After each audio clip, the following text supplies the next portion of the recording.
vamos a pasar sin información, Carlitos, ahora sin cambiar de andén, pasamos a otro tema. Totalmente la salista de lo que venimos viendo. Pasamos de enfermedades de poca inflamación a una enfermedad inflamatoria, a un grupo de enfermedades inflamatorias, las espondiloartritis, antes llamada espondiloartropatía seronegativas. Ese nombre también los reumatólogos lo sacamos, hoy la llamamos como espondiloartritis. ¿Qué son las espondiloartritis o como a veces lo resumimos, las SPA? Son un grupo de enfermedades inflamatorias que son de curso crónico, que se caracterizan porque afectan el esqueleto axial y también las articulaciones periféricas y que se asocian muchas veces a manifestaciones extraarticulares. Más o menos lo que pasa en la artritis reumatoidea. Nada más que la artritis, como que la afectación axial es casi nula o muy poco a nivel cervical. Tienen características comunes este grupo de enfermedades. Tiene agregación familiar, o sea que si yo tengo un familiar de primer grado, voy a tener más chance. Presentan la mayoría de la positividad para el HLA-B27, negatividad para el factor reumatoideo clásico, afectación del esqueleto axial, comprometen la centesis, que ahora vamos a ver lo que es, y en general se presentan como oligoartritis, para recordar, monoartritis 1, oligo de 2 a 4, poli de 4 o más, ¿sí? Oligo, mono o poliartritis. Estas en general se presentan en articulaciones de miembros inferiores y son de forma simétrica. ¿Siempre? No. Como siempre en la medicina, no es todo exacto. Son un grupo con su patrón, con su enfermedad patrón, que es la espondilitis anquilosante. Hay otras como la artritis psoriásica, la uveitis anterior, las artritis reactivas, las artritis asociadas a enfermedades inflamatorias intestinales, las espondiloartritis indiferenciadas y las espondiloartritis juveniles. El patrón es la espondilitis anquilosante. Hasta que no había resonancia se hacía todo mediante radiografía. Hoy las espondiloartritis se clasifican también si son preradiológicas o radiológicas, y también tenemos predominancia de compromiso axial o de compromiso periférico. El compromiso axial, sobre todo la espondilitis anquilosante, y las no radiográficas. De compromiso periférico, artritis reactivas, artritis psoriática, artritis asociada a enfermedades inflamatorias intestinales y las indiferenciadas. Este es el HLA-B27, que lo conocemos todos desde que estudiamos medicina, pero nunca sabemos bien qué es. Es un parte del complejo mayor de histocompatibilidad, donde sabemos que en diferentes partes del mundo hay prevalencia para esta positividad del HLA-B27, sobre todo, fíjense, en países nórdicos hay mayor prevalencia, y acá lo que sería Asia o Oceanía. Y este HLA-B27 normalmente existe, pero cuando hay un misfolding o un plegamiento anómalo de este HLA-B27, es el que es responsable mayor de la patología. Porque esto, ¿qué va a generar? Bueno, aumento de ciertas interleuquinas mediante los linfocitos TH17, y que esto va a llevar a la inflamación. Fíjense que hasta hace muy poco se descubrió que el gran actor de las espondiloartritis es la entesis. Y la entesis es nada más ni nada menos que la inserción de los ligamentos y tendones y la cápsula articular a nivel ósea. Hasta hace poco se creía que era algo inerte, que no pasaba nada ahí. Hoy se vio que es un complejo que puede generar estrés y liberación de interleuquinas proinflamatorias. Esta entesis, como le dije, fíjense que es esta inserción, y si uno lo ve histológicamente con un corte, fíjense que está el hueso y la inserción.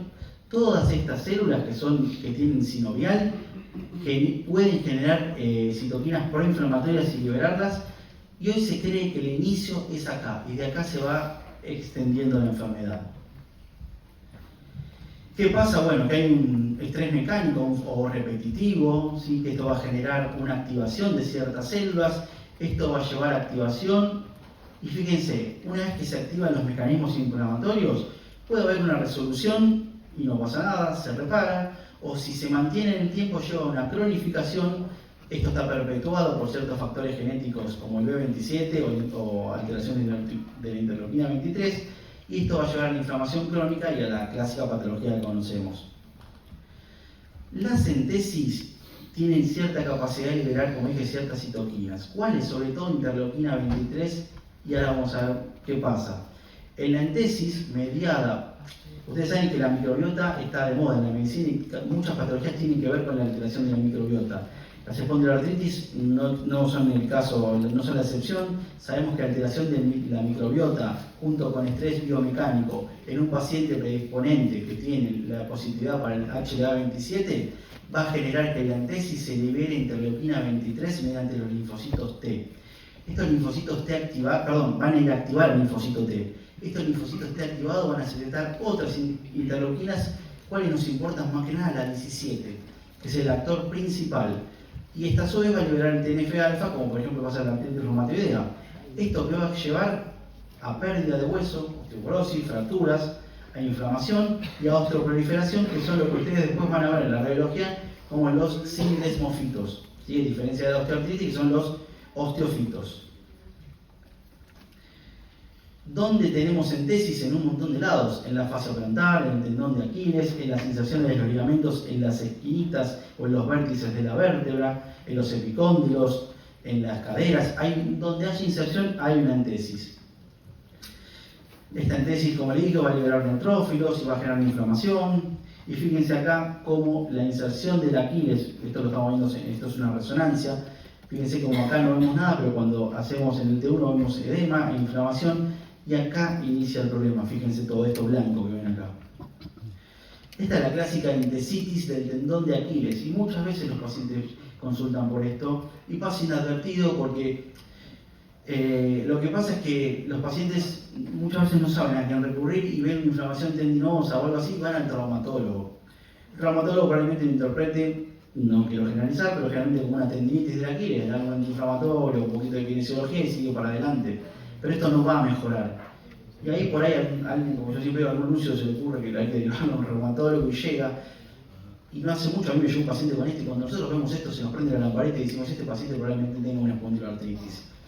O sea que a veces el debut es así. También puede debutar como una fascitis plantar. Vemos muchísimas fascitis plantar que también son tratadas, muchas no son, y otras pueden ser, se perpetúan en el tiempo. Acuérdense que hay entesis ahí, y si esto se perpetúa, estamos autorizados para estudiarlos al paciente como para descartar una espondiloartritis. Si ya pasamos a la enfermedad patrón de este grupo, la espondilitis anquilosante, bueno, es una enfermedad inflamatoria sistémica crónica que sobre todo afecta al esqueleto axial. Esta tenemos mayor prevalencia en los hombres, es 3 veces más frecuente en los hombres que en las mujeres, es la que más positividad tiene para el HLA-27 y se ve sobre todo en gente joven. Fíjense, entre 15 y 30 años, son gente en plena edad deportiva, laboral, que estén en la escuela, o sea que hay que estar atentos.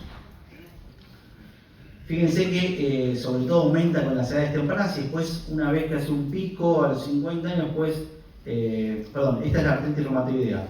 Fíjense, la espondilitis aumenta bien temprano y después va cayendo. Con las edades más tardías no vemos tanto. Vemos por ahí pacientes con espondilitis ya avanzadas. ¿Qué es lo importante que ustedes y yo como clínicos repasemos? Es el dolor lumbar inflamatorio.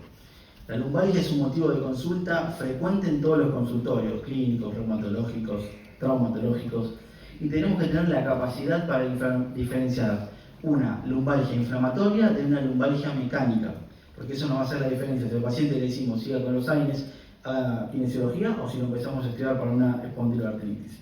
Característicamente la lumbalgia inflamatoria despierta al paciente de noche, cuando está en reposo, empeora en reposo y mejora con el movimiento, responde a AINES y diferente a la otra, que no es todo lo contrario, la mecánica empeora con el movimiento, responde parcialmente a AINES y jamás lo va a despertar al paciente de noche. Y estas lumbalgias se ven en pacientes menores, generalmente de 40 o 30 años. Y si uno empieza a hacer la retrospectiva cuando le llega el paciente al consultorio, tal vez la lumbalgia empezó a los 20, 18 años, fue visto muchos traumatólogos, le hicieron rezo, tenés hernia de disco, y nunca le hicieron el diagnóstico. O sea que ustedes acuérdense de esto, lumbalgia inflamatoria, mínimamente para pesquisarlo, derivarlo o empezar a estudiarlo. También puede presentarse, como les dije, con una oligoartritis. Fíjense esta artritis de rodilla, donde vemos el aumento del tamaño de la articulación con el gran derrame sinovial suprapatelar. Esto también puede pasar en una espondilitis anquilosante. Y como dije, la espondilitis anquilosante no solo es articular. fíjense en este trabajo, de 847 pacientes que tenían espondilitis anquilosante, el 42% había tenido una manifestación extraarticular durante su enfermedad. ¿Cuál se lleva la mayor parte? La uveitis anterior aguda. Pasa mucho también que los oftalmólogos derivan al reumatólogo pacientes con uveitis para estudiarlos, porque tal vez es como decimos, es la punta del ovillo para empezar a estudiarlos. Otras manifestaciones que se asocian, la psoriasis, las enfermedades inflamatorias intestinales y otras comorbilidades. La uveitis anterior aguda es, como dice, aguda, unilateral, de la cámara anterior del ojo, remite espontáneamente, es recurrente, si uno no la trata, va a volver, y cada uveitis puede dejar sinequias y el paciente puede perder la visión si continúa perpetrándose el cuadro. Y está íntimamente relacionada con la positividad por el HLA-27. Otras manifestaciones, bueno, psoriasis, eritema nodoso, piedma gangrenoso y la queratoderma melenórragica, más que nada en lo que son las artritis reactivas. Tiene otras manifestaciones, sí, más raras, pero bueno, existen, como las manifestaciones cardíacas, por ejemplo la aortitis, con dilatación subaórtica por inflamación de la raíz, dilatación, engrosamiento valvular, bloqueos cardíacos o inclusive insuficiencia aórtica con insuficiencia cardíaca congestiva. Manifestaciones neurológicas puede tener subluxación atlantoaxoide, síndrome de la cola de caballo o lesiones medulares por fracturas, porque los pacientes que tienen una espondilitis anquilosante, que progresa siempre es ascendente desde las acroiliacas para arriba, de forma bilateral y simétrica, la columna se torna rígida y es fácil de partirse. Ante un traumatismo mínimo se parte y eso puede generar lesiones medulares por las fracturas. Manifestaciones pulmonares son rarísimas. Puede generar una insuficiencia ventilatoria restrictiva, pero por alteración de la caja torácica. Están descritas las fibrosis bullosa del lóbulo superior, pero fíjense, del 1%. Y no les dije, pero el predominio o la prevalencia de la espondilitis anquilosante es a raíz del 0,5% de la población, más tirando al 0,1%, o sea que no es muy frecuente. Manifestaciones gastrointestinales pueden estar si se asocian a enfermedades inflamatorias, osteoporosis, y manifestaciones renales son más raras. Antes vieron imágenes, así que repasemos un poquito de las características radiológicas de la espondilitis anquilosante. Es la cuadratura de la vértebra, se torna más cuadrada, es lo que se llama squaring. Los indesmofitos, que la espondilitis anquilosante tiene una característica, son finos y gráciles, son finitos, son como puentes óseos porque son calcificaciones ligamentarias que unen un vértice de la vértebra con otro, ¿sí? Bien finito, como un puente óseo. Y a veces vemos también lo que se llama shiny corner o esquina brillante, que es la lesión de Romanus, que no es nada más ni nada menos que una entesitis a nivel del vértice de la vértebra, donde está insertado el tendón. ¿Se acuerdan que dijimos que hay entesitis? Bueno, esa es la esquina brillante. Si sigue progresando el cuadro, van a ver más esclerosis, fíjense cómo se ven las esquinas brillantes, y si lo dejamos en el tiempo, lleva a la clásica caña de bambú. ¿Sí? Acá se anquilosó y esto es toda una unidad rígida donde es fácil su fractura. La radiología es tardía en estas enfermedades, porque cuando uno ve un sinemofito ya pasó tiempo. Hoy con la resonancia tenemos diagnósticos precoces y podemos ver el edema, que es la esquina brillante, mucho antes que lo que se ve en una radiología. Entonces cuando uno tiene la clínica compatible y en el STIR, que es supresión grasa, vemos edema en los vértices de las vértebras, casi que tenemos el diagnóstico de espondilitis anquilosante. Y como dije que la afectación es ascendente desde las acroilíacas, la sacroilitis es también manera de presentación de la espondilitis. Y también en la radiología es muy difícil de ver las articulaciones acroilíacas en una radiografía de pelvis. Es bastante complejo, hay signos, pero lo que hoy más usamos es la resonancia. ¿En qué tiempos? T1 y STIR sobre todo. Y en STIR vemos, cuando hay supresión grasa, vemos el edema en la articulación, por debajo de la línea articular. Esto, siempre con la clínica compatible, ¿sí? Hace casi diagnóstico de enfermedad. Fíjense cómo se ve el edema. Y como en todo en reumatología tenemos criterios de clasificación, no de diagnóstico. Esto nos permite juntar pacientes y clasificarlos, sobre todo para estudios de investigación. Muchas veces los usamos en diagnóstico, aunque no lo son. Entonces, en pacientes, por ejemplo, que tienen más de 3 meses con un dolor lumbar inflamatorio y tienen menos de 45 años, puede ingresar si tiene una sacroileitis por imágenes más uno de todos estos, ya hacemos el diagnóstico de espondilitis o lo clasificamos como espondilitis anquilosante.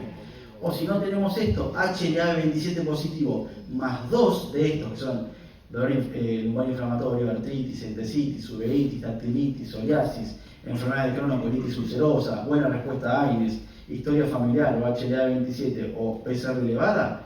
Si entra con el HLA-27 necesitamos 2. Si entra por saqueleitis imagenológica, con 1 basta. Lo que puede pasar es que muchas veces los pacientes solo tienen manifestaciones periféricas. Entonces, si tiene artritis, entesitis o dactilitis, le tengo que sumar alguno de estos, y si no tiene ninguno de estos, 2 de estos. Estos, fíjense que tienen una sensibilidad del 79% y una especificidad del 83%. La verdad es que no los usamos mucho nosotros en la clínica. Uno con la clínica y las imágenes ya hace el diagnóstico. ¿Qué tratamiento le podemos dar a los pacientes con espondilitis anquilosante? Los primeros son antiinflamatorios no esteroides porque tienen muy buena respuesta. A dosis máxima durante un tiempo no menor a 1 mes o 2 meses. Por supuesto con protección gástrica, por favor. Si esto no mejora, bueno, pasamos a los tratamientos que siguen. Ahí tenemos que diferenciar si el paciente tiene un compromiso axial o uno periférico. Donde el compromiso sea axial, no tenemos muchas vueltas. Directamente vamos a pasar a los anti-TNF. Esto es resorte del reumatólogo. Es raro que un clínico lo indique, pero yo se los digo para que lo sepan. Si tiene compromiso axial, no me sirve metrolexate, no me sirven los corticoides. Tengo que ir sí o sí a los anti-TNF. Y si no podemos usar anti-TNF, anti-interleuquina 17, porque acuérdense que era uno de los actores en la fisiopatología. Si tiene compromiso periférico, bueno, podemos usar corticosteroides locales, sulfasalazina, metrolexate o inclusive leflunomida que lo usan en la artritis reumatoidea. Y por supuesto, estos pacientes tienen que ir acompañados de educación, ejercicios, fisioterapia, terapia ocupacional y control. ¿Sí? Ver cómo, por suerte, la espondilitis es una enfermedad que evoluciona lento. Entonces no tiene una evolución tan torpida, pero hay que tratarla. Pasamos a otra, a la hermana menor de la espondilitis anquilosante o de la artritis psoriásica, que es la que más vemos, porque la frecuencia de la psoriasis es mucho más frecuente. Es una artropatía inflamatoria que también afecta a articulaciones axiales como periféricas y que en general está asociada a la psoriasis cutánea. Dada la prevalencia alta de la psoriasis en la población, por supuesto que se ve más artritis psoriásica. Fíjense que afecta al 1 o al 2% de la población, ocurre en el 10% de los pacientes que tienen psoriasis cutánea, comienza en edades tempranas, entre 20 y 40 años, la relación es igual entre hombre y mujer, y en el 75% de los pacientes la manifestación cutánea precede al compromiso articular. Esto quiere decir que en un 25% lo articular precede a lo cutáneo. Ese 25%, ojo, porque lo cutáneo tal vez está oculto y no lo vemos. Hay que buscar atrás de las orejas, en los glúteos, en la línea interglútea. Y no hace falta que el paciente tenga una psoriasis florida o esté en una eritrodermia. Con que solo tenga una plaquita de psoriasis basta para poder tener una afectación articular. Esto lo pesquisan mucho los colegas dermatólogos, donde hacen ciertas encuestas y donde les da algo positivo lo derivan inmediatamente al reumatólogo. La artritis psoriásica tiene distintos dominios, puede tener afectación periférica, axial, dactilitis o el clásico dedo en salchicha, la sintesitis y la afectación de piel y uñas. Un predictor en la psoriasis de afectación articular es el compromiso unguial. Tener compromiso unguial en un paciente con psoriasis hace pensar que ese paciente pueda tener un desarrollo de una artritis psoriásica. Por eso los dermatólogos, cuando ven el compromiso unguial, inmediatamente lo derivan al reumatólogo para que le hagamos un examen físico y chequeemos que no tenga compromiso articular que esté ahí subdiagnosticado. Las manifestaciones clínicas, bueno, son síntomas articulares que pueden ser agudos, insidiosos, que pueden ser de mono, oligo o poliarticulares, sobre todo en interfalángicas distales y proximales, los más frecuentes, pero se puede afectar cualquiera, a veces nos hace confundir inclusive con una artritis reumatoidea. La interfalángica del alux, si se acuerdan dijimos que la gota afecta a la metatarsofanángica. A veces ven una inflamación en el dedo gordo del pie y piensan que es una gota y termina siendo una artritis psoriásica. Clásicamente dijimos que se afecta a las distales y la dactilitis es esto característico que es este dedo en salchicha, que es una inflamación difusa de la vaina que rodea los tendones de los dedos, tanto de las manos como de los pies, y da esta consistencia de un dedo gordito o en salchicha. Antes les dije que la espondilitis anquilosante tiene una afectación bilateral y simétrica. La artritis psoriásica no, es asimétrico el compromiso y a veces alternante, sobre todo en las sacroiliacas es asimétrico. Dijimos que puede tener compromiso unguial y compromiso extraarticular. ¿Cuáles son los tipos de artritis psoriásica? Había una descripción vieja de Murray Wright, que ya casi que no lo usamos, pero la oligoartritis es la principal, asimétrica, 70% de los pacientes. Poliartritis un 15%, predominantemente en interferencias distales un 5%, la más grave, que es la artritis mutilante, por suerte se ve muy poco, que es el 5%, y la espondilitis psoriásica también bastante bajito, que es un 5%. Esto es el clásico dedo en salchicha, ¿sí? Como es una tenosinovitis de los dedos. Fíjense acá cómo tiene afectación este dedo. Cuando vemos una mutilante realmente es un cuadro horrible, porque los pacientes tienen pérdida de la función de las manos. Son los dedos que a veces parecen telescopados, como que les sobra la piel porque se están mutilando. Fíjense el pitting acá en las uñas, la afectación unguial. La psoriasis puede dar manchas en aceite, paroniquia, o también este punteadito que nos hace pensar que hay un compromiso articular. Y esto es un paciente con una afectación predominantemente distal, que si hacemos memoria a la clase anterior, otra que afecta a las articulaciones distales de las manos es la osteoartritis, que es el diagnóstico diferencial de la artritis psoriásica.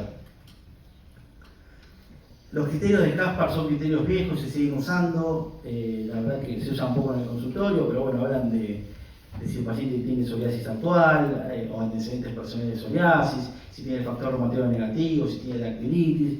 Estos se llaman como criterios de diagnóstico. La verdad que en la práctica clínica el diagnóstico lo hacemos con la clínica y el paciente, no lo usamos, o lo hacemos digamos de una manera, el Caspar así como ni pensándolo. La artritis psoriásica ha avanzado el tratamiento, afortunadamente fue una de las que más avanzó. Hoy en día es la enfermedad que más tratamiento tiene, junto con la artritis reumatoidea, y más desarrollo hay. Acuérdense que hace mucho la artritis psoriásica se la consideraba una variante de la artritis reumatoidea. Después vimos que era otro grupo de enfermedades.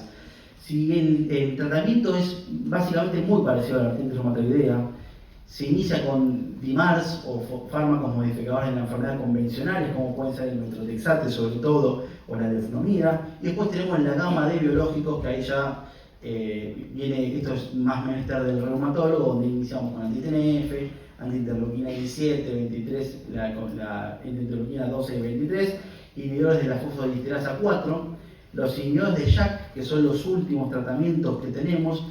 En AR se usaron mucho antes, fueron los primeros que lo usamos, y como todo lo que está en AR lo pasamos para las otras enfermedades, empezamos a probarlo en la artritis psoriásica, y todo bueno, y funcionó bastante bien, sobre todo lo que es periférico, ya sea el tofacitinib, el baricitinib, o el upadacitinib. Y después tenemos otros que se usan, como el abatacept, que se usa en la artritis reumatoidea, y la anti-interleuquina 6 casi no tiene uso en esta enfermedad. O sea que el tratamiento, si ustedes se acuerdan, el tratamiento de artritis reumatoidea es muy parecido, y después hay que agregar algún otro, pero ya es menester del reumatólogo esto. Las artritis reactivas, otra manita menor, desde la espondilitis anquilosante. Esto es una enfermedad, una sinovitis aséptica, que es secundaria a una infección a distancia, que generalmente es gastrointestinal o urogenital. Puede aparecer días o hasta 4 o 6 semanas posteriores a la infección. Si dura más de 6 meses la consideramos crónica, es raro, pero se puede cronificar, y como dijimos está dentro del grupo de las espondiloartritis porque comparte ciertas características. La describió Reiter, por eso antes la conocíamos como síndrome de Reiter. Reiter describió la tirada de artritis, uretritis y conjuntivitis. También fue descrita por 2 fisiólogos franceses, Hipócrates ya en su tiempo había descrito algo similar, y sabemos que Cristóbal Colón tuvo una artritis reactiva. Pero Reiter, como estaba en la época nazi, lo volamos de los libros de medicina, gracias a Dios, como a Wegener, a Schubert-Strauss, y no la llamamos más síndrome de Reiter, sino artritis reactiva. Es una enfermedad de adultos jóvenes, y yo dije que tiene que ver genitourinario, muchas veces son personas que están en actividad sexual, no quiere decir que los mayores no la tengan, pero sobre todo se ven jóvenes, de 25 a 35 años, es una prevalencia baja. Yo desde que soy reumatólogo creo que vi una artritis reactiva, tal vez porque se me pasaron muchos por delante, pero no se ve tanto. Si es urogenital, el compromiso predomina en el hombre. Si es intestinal, pero están igual por ambos sexos. Y el paciente, acuérdense que el HLA-27 estaba en este grupo de enfermedades. Si el paciente tiene un HLA-27 positivo, aumenta el riesgo hasta un 25% de tener una artritis reactiva. Y el riesgo posterior a una infección es del 1 al 4%. Etiopatogénicamente sabemos que los microorganismos tienen liposacáridos en su membrana celular, que esto es responsable de la inflamación en mucosa. Hemos visto ADN y ARN bacteriano en el interior de las articulaciones, y esto indica la existencia de bacterias vivas y metabólicamente activas, pero no cultivables en el interior de la articulación. Por eso uno, si tiene una monoartritis de rodillas, una artritis reactiva, hace una punción articular, cultiva el líquido y lo da negativo, es aséptica. Tiene otras manifestaciones, ¿sí? Y por ejemplo la clamidia puede ser una causa. ¿Y qué puede dar? La oligoartritis o la monoartritis de rodilla, la balanitis, la queratodermia blenorrágica, la balanitis circinada, y también puede dar afectación de las acroiliacas o de la columna. Fíjense que como patógenos entéricos tenemos varios: las patatifis, las salmonelas entéricas, la shigella, la yersinia, el yersinia, el campylobacter, la clamidia, que está asociada al micoplasma, sobre todo al tracto genitourinario, y la clamidia pneumoniae también puede verse. En realidad cualquier germen puede dar una artritis reactiva. La verdad que estos son los más frecuentes, pero yo he visto una artritis reactiva secundaria a sífilis, y hace poco también una infección urinaria o una uretritis que nunca cultivó el germen. Fíjense que hay un montón más de gérmenes, o sea que son variados. ¿Y qué tenemos de manifestaciones clínicas? Bueno, oligoartritis de grandes articulaciones, sobre todo a nivel de los tobillos, rodillas, muñecas. Puede haber dactilitis, compromiso axial, es raro pero puede pasar, y entesitis también puede tener hasta un 30% de los pacientes. Si Reiter describió la triada, la conjuntivitis adescripta, la iritis, la queratitis es más rara, síntomas cardíacos como manifestaciones aórticas, manifestaciones valvulares, es rara la pericarditis, síntomas genitourinarios puede tener uretritis en el 80% de los pacientes, prostatitis, cervicitis. Esto es importante en la mujer porque en el hombre es más evidente la secreción purulenta a veces. En la mujer está oculta, entonces necesitamos que por ahí el ginecólogo nos haga un examen ginecológico y nos diga si tiene una ginecorragia o no. Gastrointestinales puede cursar con diarrea, y podemos ver a nivel de la endoscopía digestiva inflamación del intestino, y a veces que remedia lo que es un Crohn. Componente renal es rarísimo, y otros síntomas también. Sobre todo predomina la artritis, la conjuntivitis y la uretritis o cervicitis. Después tenemos manifestaciones mucocutáneas, como dije, como la queratodermia blenorrágica. En los dedos podemos tener erosiones dolorosas, paronychia, en las uñas afectación unguial, la balanitis circinada, lesiones a nivel genital y úlceras a nivel oral. Y el eritema nodoso, que puede estar en varias afectaciones, es bastante inespecífico, pero bueno, hay que pensarlo. Acá tenemos la queratodermia blenorrágica, la balanitis circinada, fíjense cómo tiene estas lesiones, bien de bordes circinados. La queratodermia blenorrágica, fíjese cómo esto remedia lo que es una gonorrea, y la conjuntivitis bilateral que puede cursar el paciente. En el laboratorio la verdad que es bastante inespecífico porque son cero negativas. El factor reumatoide y los citrullinos van a ser negativos, puede cursar con aumento de la eritrosedimentación y la proteína C reactiva en la fase aguda. El HLA-27 es positivo hasta en un 70% de los pacientes. Hay que tener la disponibilidad de pedirlo. El líquido articular, si uno punza la articulación, es inflamatorio, aséptico y sin cristales.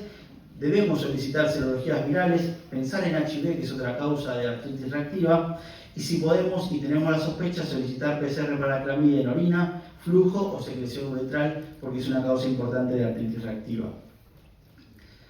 En las imágenes vamos a tener edema de partes blandas, entesitis, pinzamiento del espacio articular, periostitis y osteopenia. Puede haber erosiones, aunque es muy raro, y la sacroilitis es asimétrica, con sindesmofitos exuberantes y asimétricos. Son sindesmofitos gruesos, que no son como los de las espondilitis anquilosantes, que se llaman sindesmofitos de Bywaters, pero no importa, a diferencia son más groseros.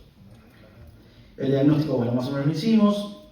Y el tratamiento, la verdad que como son patologías que rara vez se cronifican, los tratamientos son antiinflamatorios esteroides para mejorar el dolor y que pase el evento. Se pueden usar corticoides locales en forma si es monoarticular, corticoides sistémicos si tiene una poliartritis severa y responde bastante poco.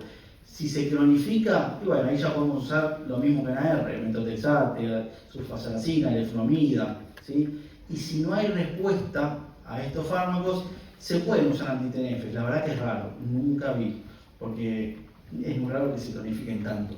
Y se pueden usar terapias antibióticas si el paciente está cursando una infección. O sea que el tratamiento en general es resolver el dolor del paciente y esperar que evolucione el cuadro. Bueno, ahí terminamos un poco con la espondiloartritis. Lo que es asociada a inflamatoria intestinal es idéntica a la espondilitis anquilosante. No la podemos enfermedad inflamatoria intestinal. Y por último, la charla más cortita, vamos a ir a otra patología que nada tiene que ver con ellas, que es la enfermedad de Still. Se ve muy poco y nos fuimos a otra lista de la reumatología, aunque está medio relacionada con las autoinflamatorias, como la gota. La verdad que, como digo, es una enfermedad autoinflamatoria que activa el inflamosoma, es bastante rara, bastante. Yo hasta ahora vi 2, no voy a decir que no haya, pero yo vi muy poco. Generalmente el diagnóstico lo hacemos por descarte, descartando otras patologías, buscando, no encontrando nada, hasta que decimos, bueno, por ahí es un Still, la prevalencia es baja, 1 a 34 casos por millón de personas, no tiene distribución, no predomina por sexo, y sobre todo es en gente joven.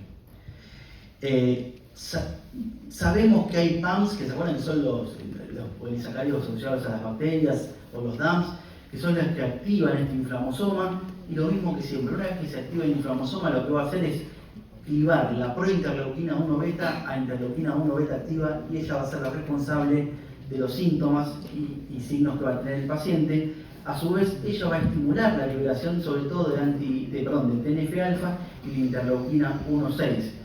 Ellos van a ser los responsables del aumento de la ferritina y la ferritina glicosilada, que es lo que uno va a ir a buscar al laboratorio del paciente, el aumento de ferritina con un cuadro compatible, porque la ferritina sabemos que es un reactante de fase aguda. Bueno, esto es más o menos lo mismo. Para que sepamos qué síntomas tiene la enfermedad de Still, hay síntomas cardinales. El rash de la piel es un rash evanescente, eso quiere decir que aparece y desaparece. En los libros los definen como el rash del residente, porque a la tarde cuando el residente se cae, el guardia está, y a la mañana cuando vienen los jefes desapareció y se lo quiere mostrar y no está. Entonces le dicen el rash del residente.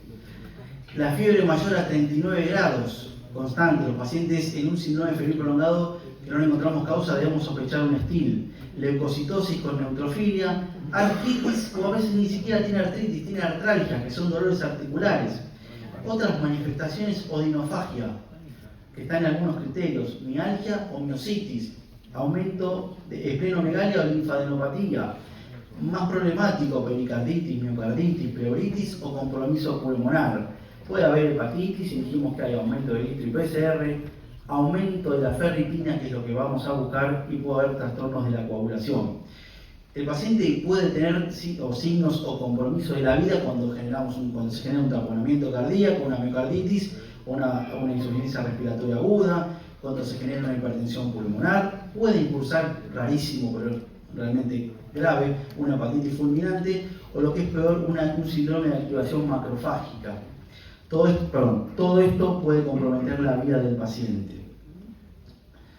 Fíjense que cuando vamos a ver los síntomas en estudios, casi el 100% tuvo fiebre, o sea que lo que hay que sospecharlo en todos los pacientes que tengan un síndrome febril prolongado de causa desconocida. Y otro síntoma o signo importante son las artritis o artralgias, casi el 100% también lo tuvo. Lo que pasa es que fiebre y artritis o artralgia puede ser un montón de cosas. Una endocarditis, una artritis reumatoidea, una neoplasia, o sea que estamos obligados a descartar todo lo demás.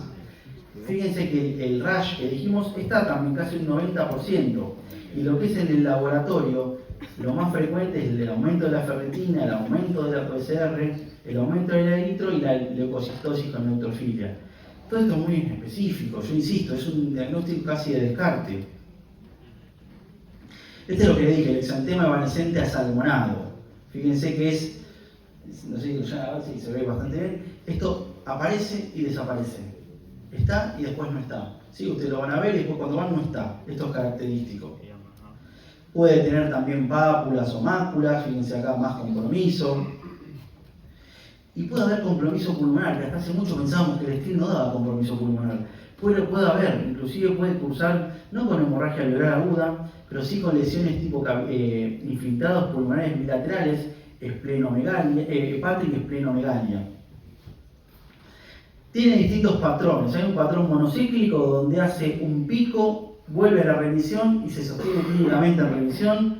El patrón policíclico donde hace brotes, brota, remite, esta remisión cada vez es menor en el tiempo, y el patrón crónico donde se brota, nunca remite, se vuelve a brotar, pero nunca remite más, queda en el tiempo activa, ¿sí? Es una de las más frecuentes. Yo todos los que vi en general que no remiten sin tratamiento, ¿no? Si uno media tratamiento por ahí pueden remitir.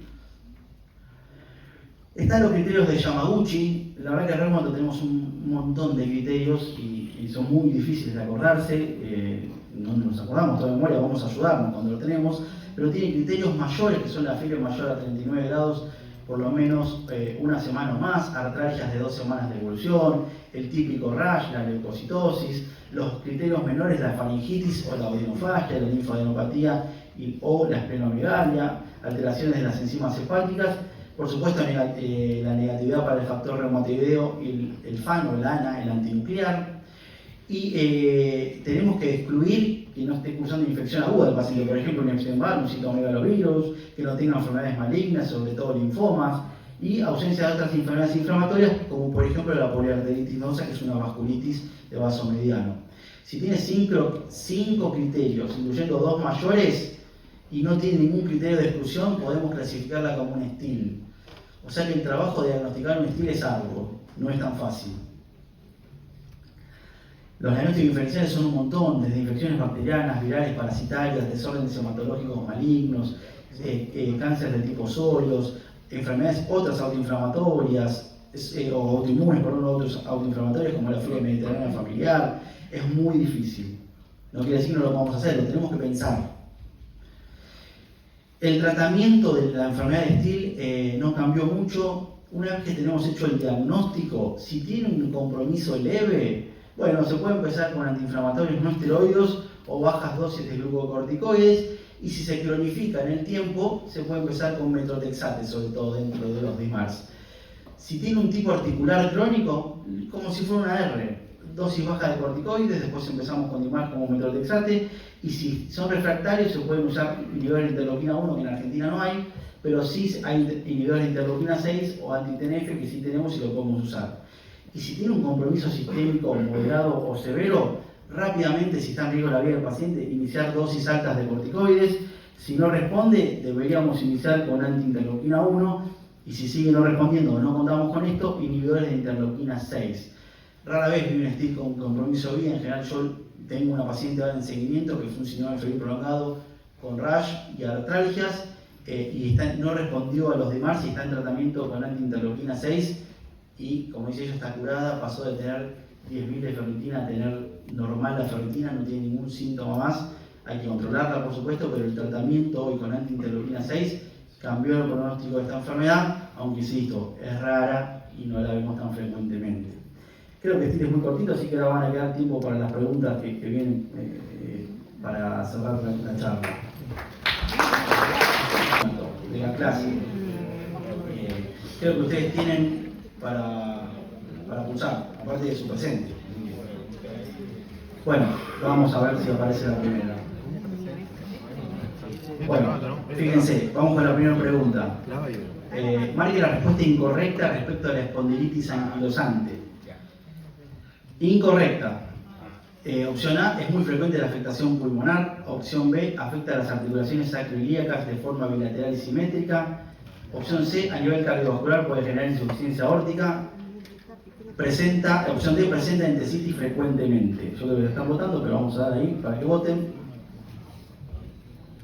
Acuérdense que es la incorrecta, ¿eh?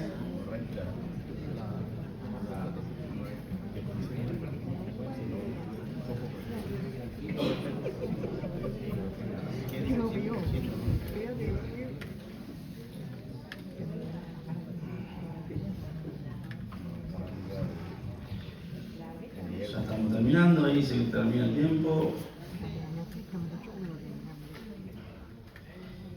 Bueno, el 77% eligió que es muy frecuente, como incorrecta, es muy frecuente la afectación pulmonar. Es correcto porque, como dijimos, la afectación pulmonar es bastante rara, es rarísima en la espondilitis anquilosante.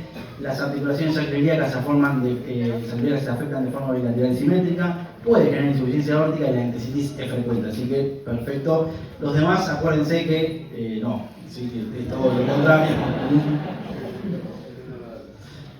Ahí está, ¿eh? Bien. Bueno, vamos a la segunda pregunta. Marque la respuesta correcta respecto a la artritis psoriásica. Opción A, compromete las articulaciones interfalángicas distales. Opción B, produce sarcoidomitis asimétrica. C, su forma mutilante es poco frecuente. Y D, todas son correctas. Vamos a votar.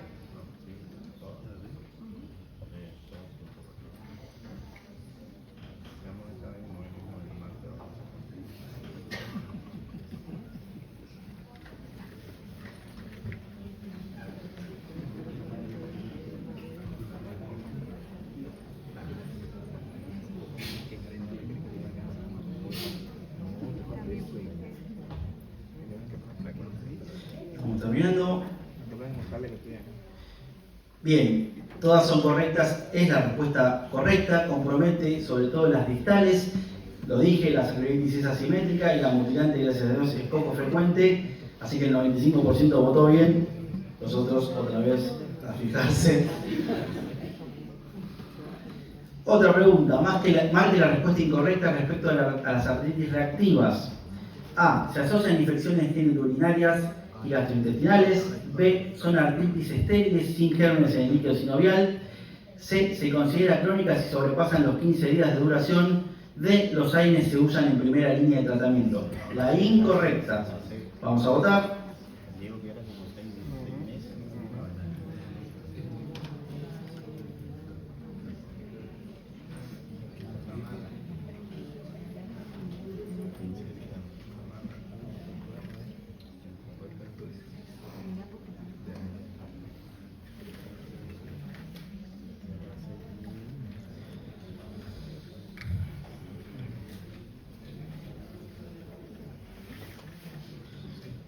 Bueno, a ver, se considera crónica, marcaron, la mayoría del 66% marcó la C, es la respuesta incorrecta, está bien. Es mayor, acuérdense, mayor a 3 meses o 6 semanas, no 15 días. ¿Y se asocian infecciones gastrointestinales y genitourinarias? Sí. ¿Son estériles? Sí. Y los AINES son la primera línea de tratamiento, así que la correcta era la duración para definirla como crónica. Otra, cambiamos de tema. Entramos en osteoartritis. Marquemos la correcta en cuanto a la fisiopatología de la osteoartritis. Existe una sinovitis de menor grado que en otras artropatías. Hay aumento de interleuquinas inflamatorias. Existe invasión neural y vascular desde el hueso subcondral hacia el cartílago. Y D, todas son correctas. Tienen que marcar la correcta.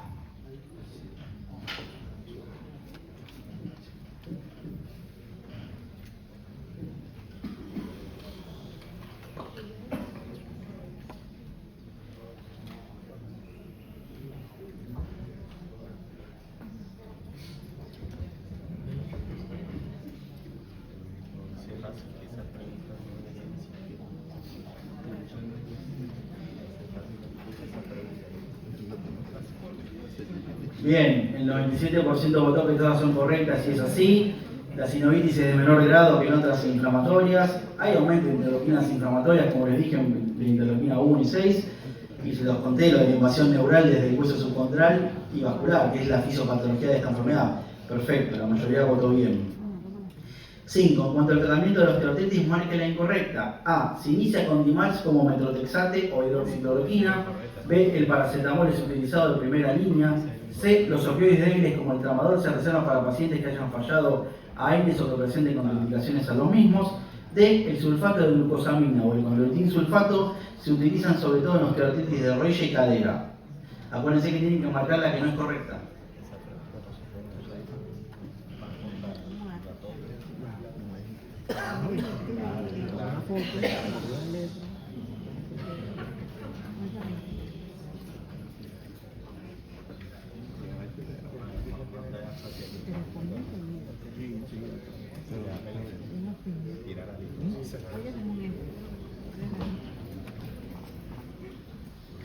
Bueno, vamos a ver. La incorrecta, bien, el 91% puso que se inicia, que la incorrecta es que se inicia con DIMARS. Perfecto, no utilizamos DIMARS en el tratamiento de la osteoartritis. El paracetamol se utiliza en primera línea, los opioides también los utilizamos como dice la respuesta, y la glucosamina y el convertin se usan sobre todo en cadera y rodilla. Perfecto, nunca iniciemos, no se usa metrotexato y hidroxi. 6. Fisiopatológicamente, la gota se encuentra dentro de qué grupo de enfermedades. A. Enfermedades autoinflamatorias. B. Artritis con autoanticuerpos. C. Artritis seronegativas. O D. Ninguna es correcta.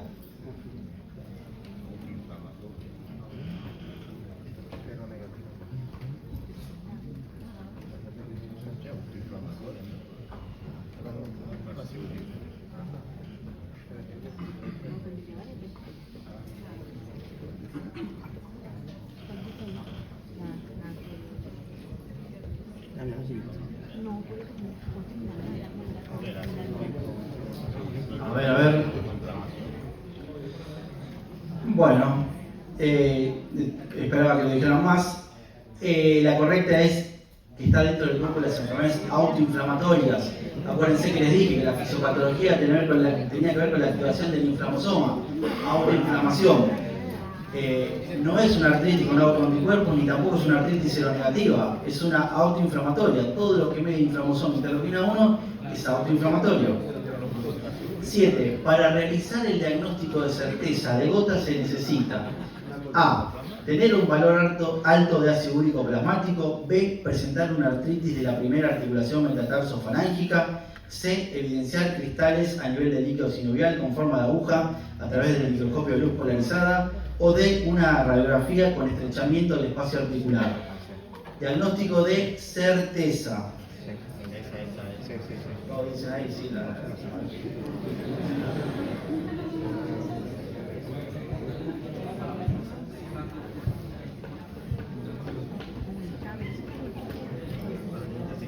porque es inflamosoma en todas las enfermedades.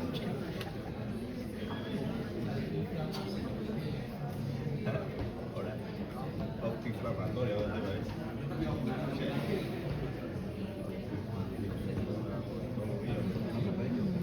Bien, casi el 90% puso que es evidenciar los cristales. Sí, el diagnóstico de certeza de gota se trata de hacer evidenciando los cristales en el líquido sinovial. ¿Se hace siempre? No, porque a veces no lo podemos hacer, no tenemos el microscopio para verlo, pero si queremos tener certeza, deberíamos hacerlo. El ácido úrico alto no siempre dice que tiene otra paciente. La artritis de la primera metatarso-falángica puede ser por otra causa. Y como les dije, la gota no estrecha el espacio articular hasta etapas tardías de la enfermedad. 8. Fisiopatológicamente, la enfermedad de Still corresponde, como ya dijimos, se lo anticipé antes, miren, a una enfermedad antiinflamatoria. Marque la correcta. La interleuquina 1 es la principal implicada. Aumenta la interleuquina 6. Disminuye el factor de necrosis tumoral alfa. O 1 y 2 son correctas.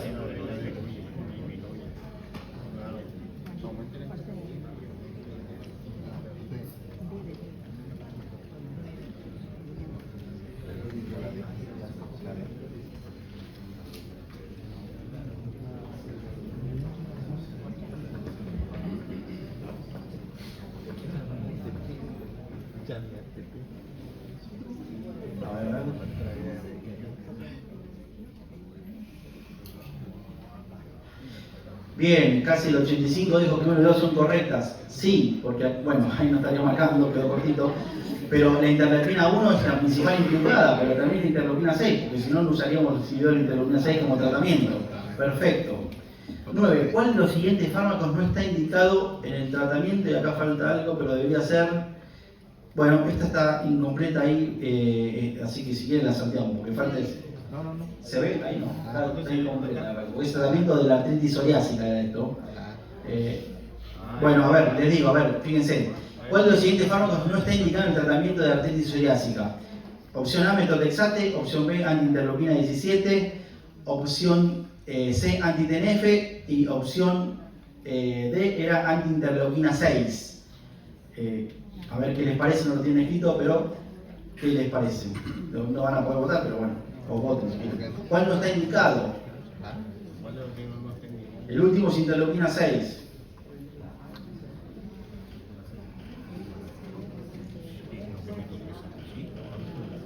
A, methotrexate. B, interleuquina 17. C, anti-TNF. D, interleuquina 6.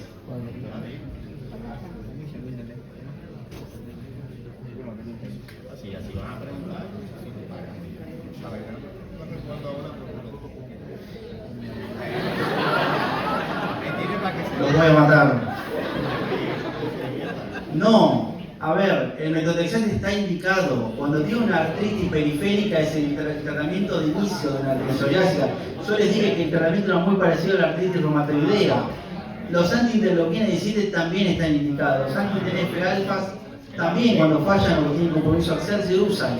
El que no está indicado en artritis psoriásica es el anti-interleuquina 6.